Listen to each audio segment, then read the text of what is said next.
Tell me about was it the Star Wars study? Yeah, this is a famous one. When we saw this go viral, I think on social media or when someone blew it up on Reddit, I think not many, but yeah, it was precipice event.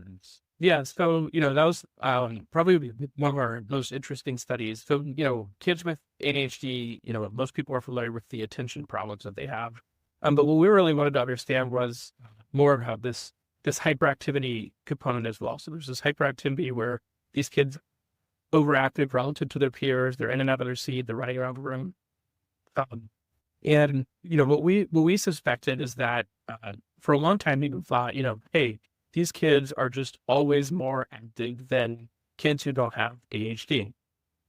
But there were some studies that were done in the 1980s that when you looked at it, actually showed uh, they were not more active than kids without ADHD during less demanding academic tasks. So things recess, they moved around just as much as other kids. Things like lunchtime moved around as much as other kids.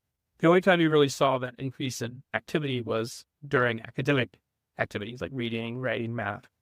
And so we developed a study where we have this hypothesis that maybe it's the case that these kids are actually only really more hyperactive when you are pushing on those executive functions that I talked about earlier. So in other words, if you're asked to do something where you need to sit and focus and pay attention and, use your working memory, inhibit yourself from paying attention to other things, that's when you start to become more active.